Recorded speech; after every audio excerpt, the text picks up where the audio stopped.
Well, the situation in the Ukrainian nightclubs definitely is looking a little bit different as of late. All of this is we just had the breakdown of communications and peace deals that will usher in a new era of death and destruction that no longer the United States will be paying for, as the situation with negotiations, with these high-level talks, has reached a new all-time low, as the United States has now officially walked away from these peace talks that now, as we've been saying, didn't look that optimistic. All of this, as a lot of people are asking, well, what's next? As it looks like the corporate media and the establishment will be trying to blame Donald Trump for this every way that they can, as there's already a lot of propaganda, deception, misinformation, false information out there trying to steer the conversation away from exactly what is really going on here, which we will be describing in a full comprehensive video.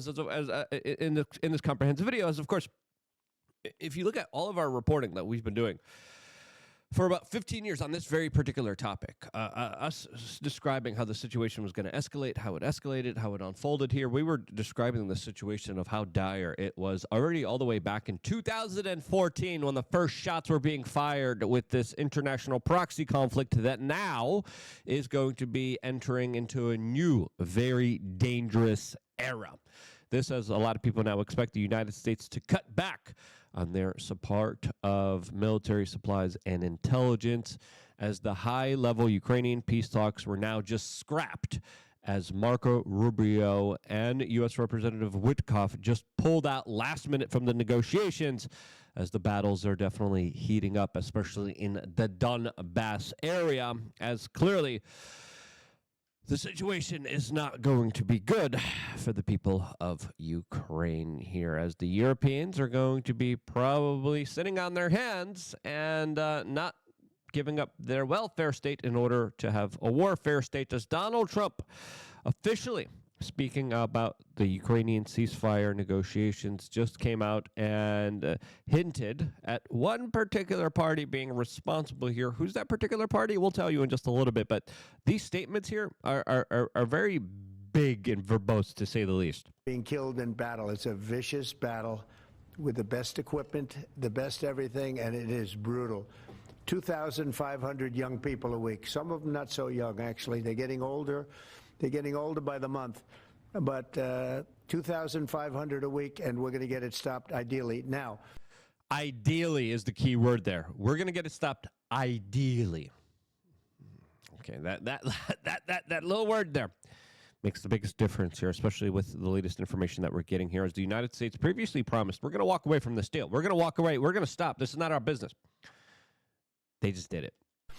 If for some reason one of the two parties makes it very difficult, we're just going to say you're foolish, you're fools, you're horrible people, and we're going to just take a pass. But hopefully we won't have to do that. Now, Marco is right in saying it. We're getting. Hopefully we don't have to do that, but they just did that. As we saw Marco Rubio, the Secretary of State, release a similar message. J.D. Vance just released a similar message. And again, when there's peace talks, when there's negotiations behind closed doors with no media there, coming out and releasing these types of statements out there are indicative of everything just kind of breaking down and no deal being made here. As J.D. Vance issued a very similar statement just a couple hours ago.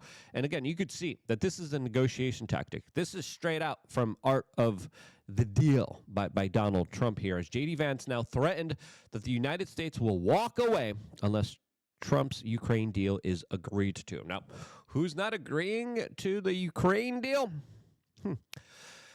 Well, it's pretty clear who that one side is. This Donald Trump just released a major statement on Truth Social here. But here's just some of the comments from the Vice President of the United States here, as we're getting more and more information right now highlighting who these, quote, fools and horrible people are, according to Donald J. Trump. We've issued a very explicit proposal to both the Russians and the Ukrainians, and it's time for them to either say yes or for the United States to walk away from this process. We've engaged in an extraordinary amount of diplomacy, of on-the-ground work. We've really tried to understand things from the perspective of both the Ukrainians and the Russians. What do Ukrainians care the most about? What do the Russians care the most about? And I think that we've put together a very fair proposal. We're going to see if the Europeans, the Russians, and the Ukrainians are ultimately able to get this thing over the finish line. Again, I feel pretty optimistic about it. I think everybody has been negotiating in good faith. Optimistic, and we definitely don't feel that today. Good faith doesn't look like it. But it's now time, I think, to take, if not the final step, one of the final steps, which is at a broad level, the party saying, we're going to stop the killing, we're going to freeze the territorial lines at some level close to where they are today, and we're going to actually put in place the kind of long-term diplomatic settlement that hopefully will lead to long-term peace. And that piece is kaput.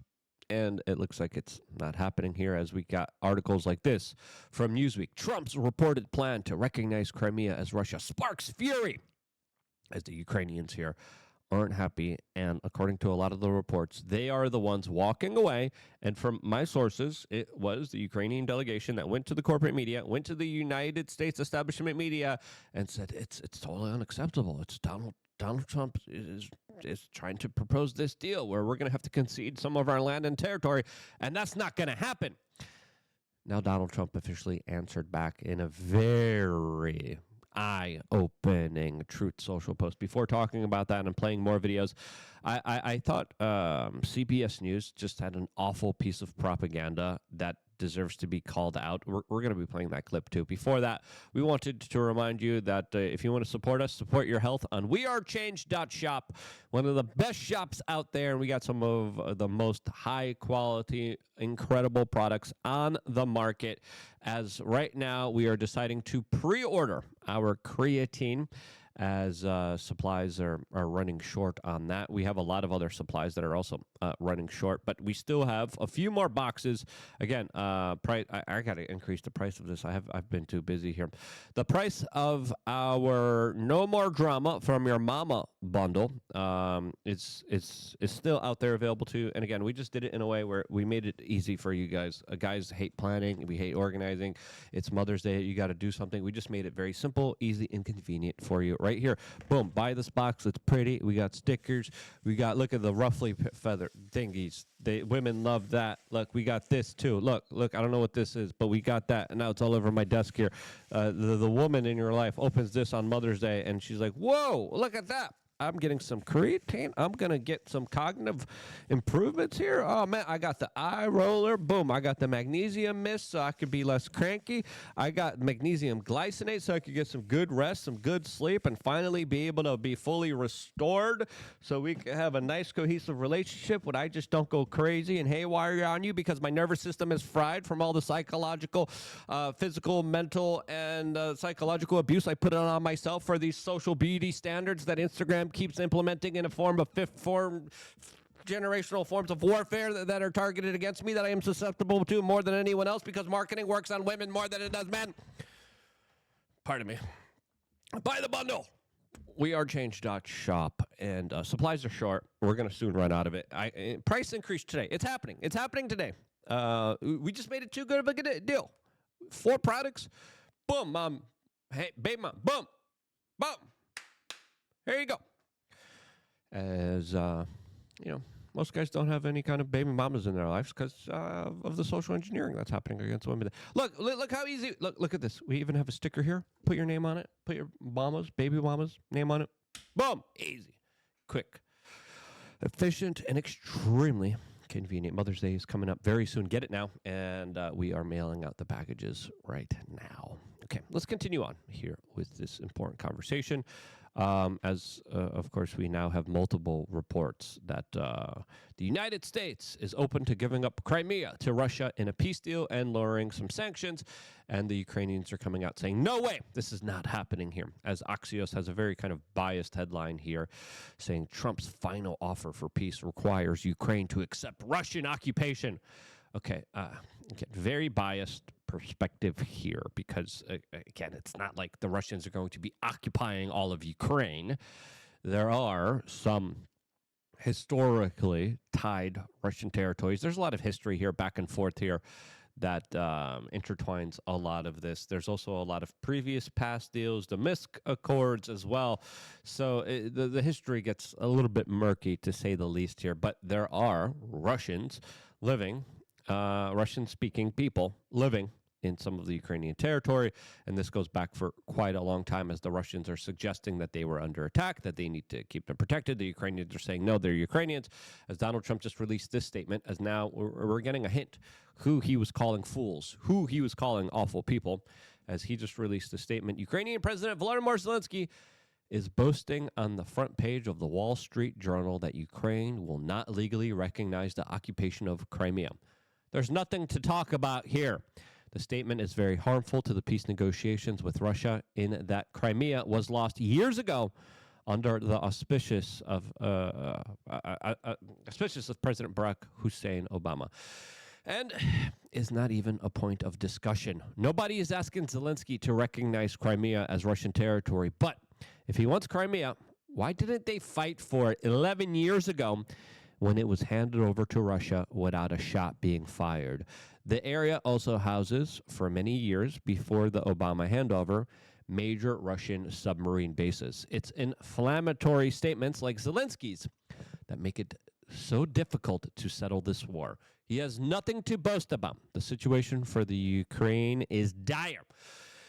He can have peace, or he can fight for another 3 years before losing the whole country. I have nothing to do with Russia, but have much to do with wanting to save, on average, 5,000 Russian and Ukrainian soldiers a week who are dying for no reason whatsoever. The statement made by Zelensky today will do nothing but prolong the killing fields, and nobody wants that. We are very close to a deal, but the man with no cards to play should now finally get it done. I look forward to being able to help Ukraine and Russia get out of the complete and total mess that would have never started if I were president. Official statement from Donald Trump here, as we even have former advisors of Volodymyr Zelensky here that came out in a very interesting statement saying this, quote, why should we give away 4 regions? For one simple reason, because in 6 months or a year, you will give away 6. Not enough brains, then 8 regions you will give away. Is that reason enough? And that's a big kind of important statement here, as the deals now have been officially walked away from. The United States said, you know what? Yeah, we're just walking away. We're just going to cancel this because you guys aren't serious here about this deal, as we are getting reports that Ukraine is offered a take it or leave it option when it comes to Donald Trump's proposal here, which of course involves lifting sanctions and recognizing Russian control over Crimea, as Kiev is saying, no, it's a non-starter from us. We're not going to do this, as Volodymyr Zelensky came out and said that Ukraine hadn't received any official proposal from the United States, allegedly, and that he will never recognize Crimea or any other territory as Russian, because that move would go against the Russian Constitution, which highlights, Trump's arguments beforehand, talking about how there needs to be new elections in Ukraine for there to be peace there. Now, it's pretty clear here. The Ukrainians are the ones that are saying no to the peace deal, the negotiations here. But CBS News had a very interesting kind of context about this, where they were saying, if this deal doesn't work out, it's going to be really, really, really bad for the Ukrainians. Has the potential eventually for collapse of the Ukrainian lines and the Ukrainian government if the U.S. walks away and stops providing aid, military aid, and intelligence and other support. So if the United States walks away from this, if the United States says we're not involved in these negotiations anymore, that benefits Russia? There is no question that a U.S. walking away from this war benefits Russia 110%. Yeah. So again, what? Ukraine doesn't want a deal? It's Trump's fault. He's helping Russia. Really? Come on. It's pretty fair to say here, with the lack of manpower, with the kind of equipment that has been just thrown from many different countries, many different places, with Europe kind of sitting on its hands here, being like, best I could do is alone, right? With the Europeans never willing to forgo their leftist, woke, liberal, democratic welfare. With them saying, yeah, well, we want the United States to pay for all this. With the United States backing out from all of this, all we have is just the kind of heated rhetoric from France and the UK. Clearly, the situation is not good for the Ukrainians. If you're the Ukrainians, you got to make a deal. You got to make some concessions. And them coming and saying, we're not going to make any concessions here, really is, I think, shooting themselves in the foot and creating a very bad situation. As, of course, unlike the previous administration that wanted to continue and prolong and escalate this conflict, Donald Trump is actually doing his best to try to stop it. And it is a very convoluted, complicated, historically tied conflict that is very difficult to untangle, that is very hard to deal with. And we told you this. Listen, our analysis here 15 years ago, right on the money. Take a look at the videos that we were telling you about. Right on the money.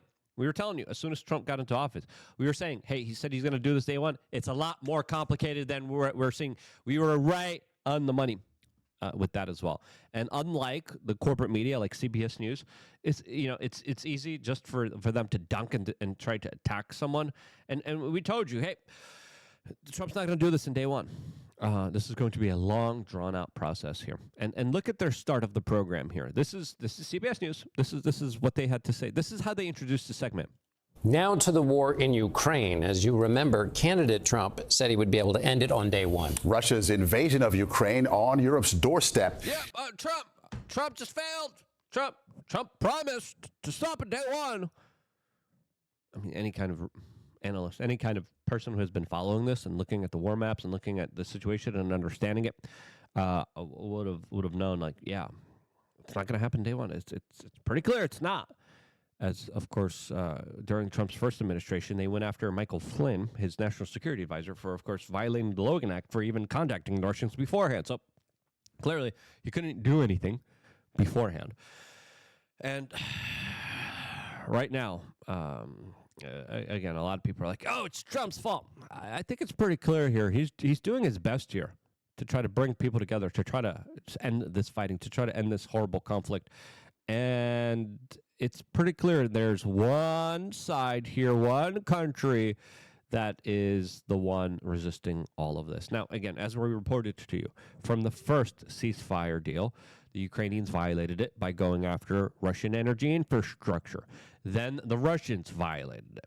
Then the Russians were playing hardball after the Ukrainians were playing hardball. Now we're back to a situation where the Ukrainians are playing hardball once again. And as Donald Trump says here, they don't have the cards. They don't have the manpower. They don't have the strategic opportunity here to be able to have any kind of long-term success and victory here. This kind of idea that we're going to repel, we're going to destroy all of them is kind of wild. It's kind of crazy here because, again, as soon as the United States pulls out here, and we saw what happened on the Kursk offensive when the United States paused intelligence and weapons for a little bit, and the whole Kursk offensive just collapsed within itself. When we're seeing so many of these deals, when we're seeing so many of these human horrors of this conflict, of this war, right in front of our eyes, just absolutely devastate and destroy Slavic men in such grave numbers, it is something that we need to understand here will drastically increase. As soon as the United States says, I'm out, peace, you guys don't want anything, you guys don't want to make a deal, you don't want us to save you, you guys don't want us to work with you, you don't want to make any money, you don't want to do any rare earth, it's not our business, we're out, peace. As soon as that happens, the Russian offensive that's been planned for quite a long time, that they're rallying and mobilizing now for, as soon as that starts, whoa boy, watch out. As, of course, the situation definitely is becoming more and more drastic, to say the least here. Now, there's been a number of attacks, specifically also on a lot of the significant military installations inside of Russia. There's going to be continued strikes. There's going to be continued escalations here But it would not surprise me if we're going to see massive mobilizations, massive action soon, and the breakdown of these deals and communications, unless Ukrainians and Volodymyr Zelensky come in and say, okay, fine, we'll do truce, we'll do peace, we'll just stop. We'll just stop this all, and let's stop this madness. Let's stop this conflict. Let's make a deal here. Let's save face here. And if you look at what his former advisor said, if you look at what Elon Musk was saying, hey, this is the deal that needs to be made here. And all of the corporate media just automatically was like, how dare you? But if we would have listened to his proposal, if we would have listened to our proposal, so many lives would have been lost, so much territory, so many more lives would have been saved, so much more territory would have been saved, and we wouldn't be in this absolutely god-awful situation that now, sadly, in my opinion, will drastically increase from here and create some very big long-term problems for all of Europe. Again, but hey, in the meantime, get your mama something nice. We are change.shop. Stay tuned for more. We're going to be doing more coverage here, all on this independent media organization, all on youtube.com/wearechange.